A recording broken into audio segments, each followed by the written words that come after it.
The hope was to find a cave that might be down at the original ground level. And so the excavation began. Immediately in front of the cliff face, progressively deeper and deeper. Well, it was not long before there were uncovered several niches resembling recessed bookcases. And as the digging went deeper, there were found to be 3 of these. As the digging continued down, there was exposed, about 14 feet below the niches, a bedrock. This was a ledge extended 8 feet, about 2.5 metres out from the cliff face. And as the overlay of earth was cleared away, there appeared set into the rock a square shape.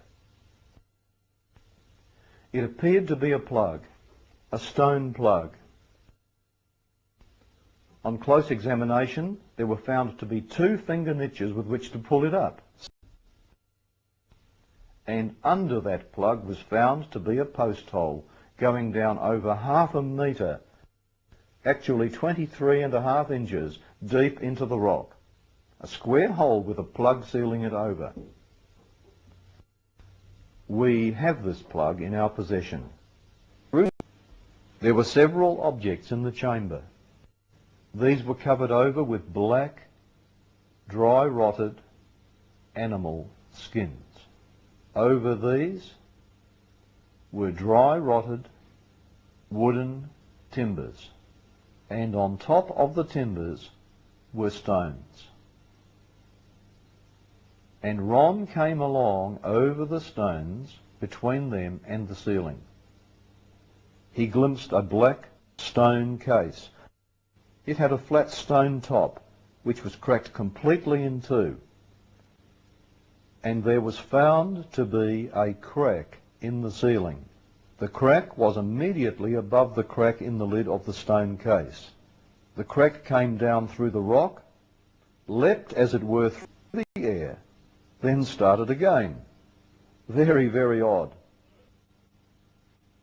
The crack extended through 20 feet, 6 metres of solid rock.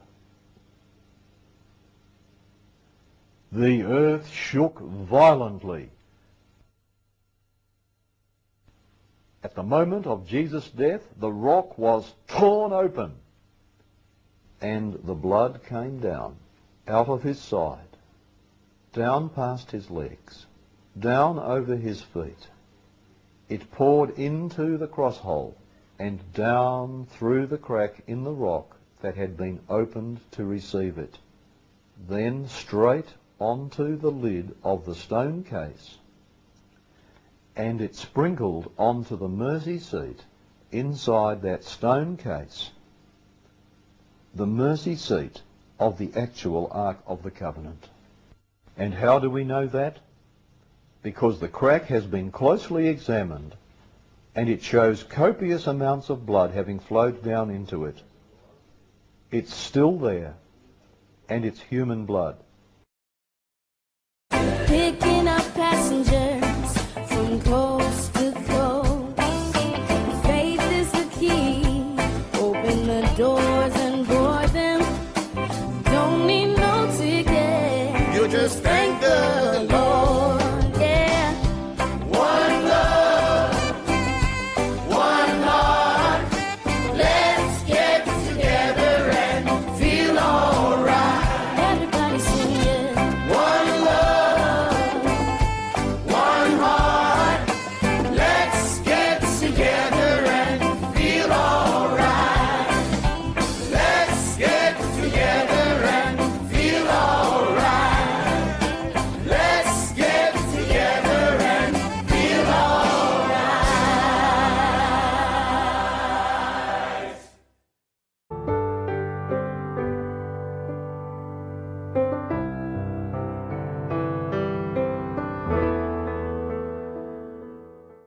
Good evening, Ron. Thank Hi. you very much for all 3 for seminars. Wonderful, thank you. My question is that you said that you had the blood of our Lord examined by the Israelis. That's correct. What was their determination of that? And Okay. Now, we won't be able to take second questions. I'm sorry if you're on your second one, please just step out. I love you, but we're running out of time. Real quickly, okay. Dried blood is dead blood. Everybody knows that, all right? They can test the blood of the pharaohs, the mummies of the pharaohs, all right? There's certain things they can do. They cannot get a chromosome count by any method I'm familiar with, all right? Things keep changing. I don't profess to know everything. However, there's no way I know that you can get a chromosome count out of dead blood. You can get a DNA and some other things, but not a chromosome count, all right? That's done by living white blood cells. Now then, first of all, in this analysis, I took the blood into a laboratory in Israel. I asked one of the people I work with in antiquities, where is a good laboratory that does reliable work?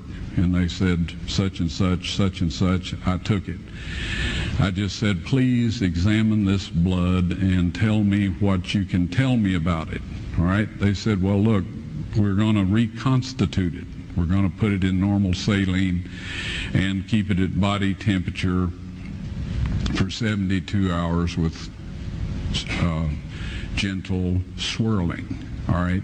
That's their business. That's great. I said, now I want to be there when you check it out. They said, fine. So I was back. They checked it out. I said, now, they said it's human blood. We can tell that. They did whatever tests they need to do.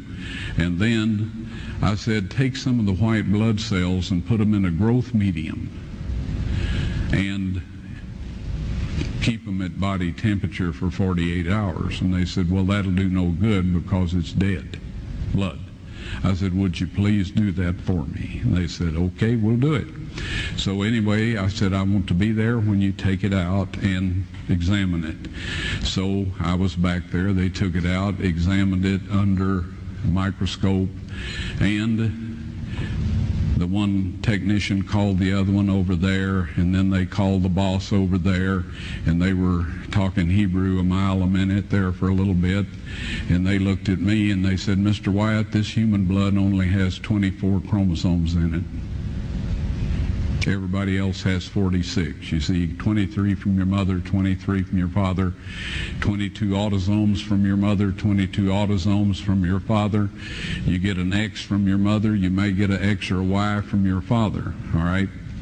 This blood had 23 chromosomes from the mother's side, one Y chromosome only.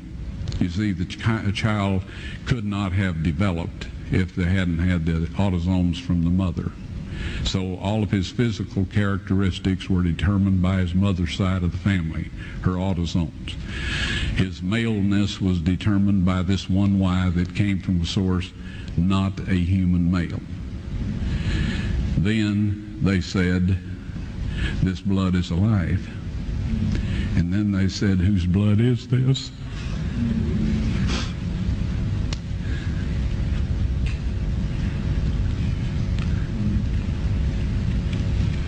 I said, it's the blood of your Messiah.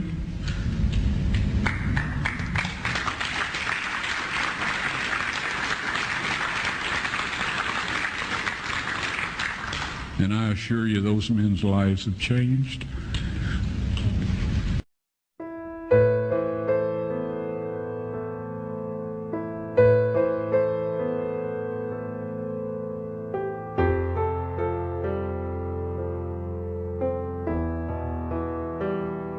In what is known as a dark field configuration.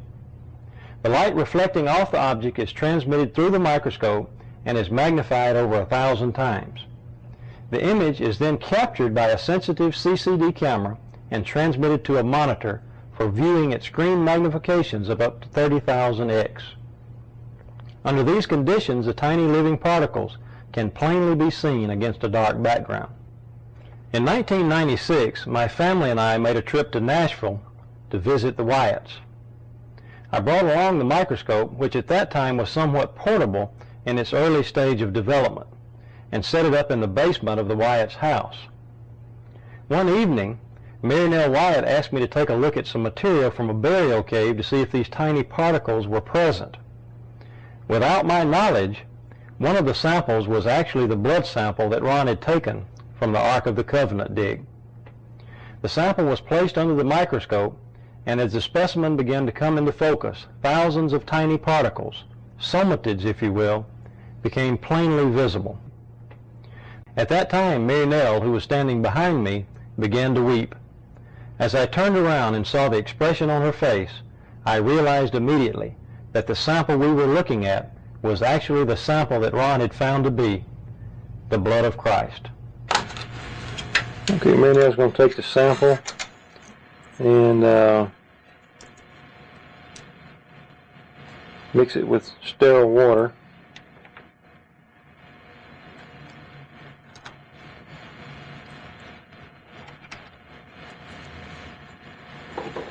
And a test tube there that we've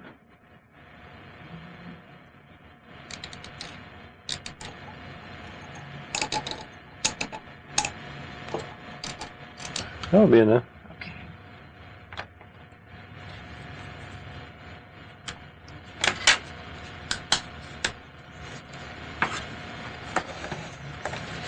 And she's going to take some sterile water and a little bit, just some drops, all we need, Mary Nell. And then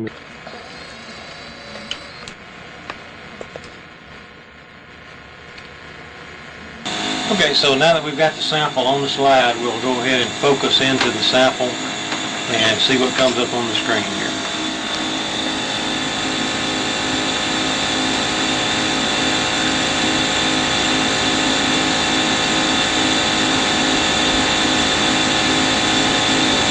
And there they are, thousands of living particles, less than a quarter of a micron in size.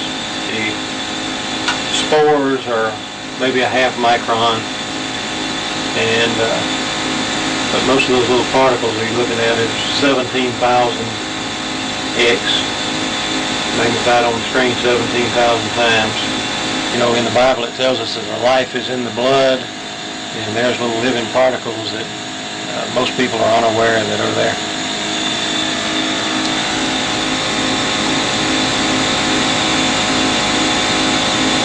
And this is the same thing we see in living blood.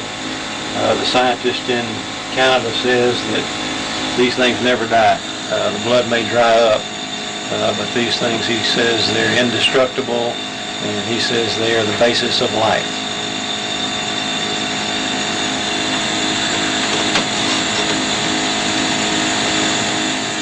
The results we obtained in no way can be said to be proof that the specimen was the blood of Christ, but based on the location from which the specimen came, we believe it was what Ron believed it was. Years earlier, Ron had taken a blood specimen from the lid of the case which contained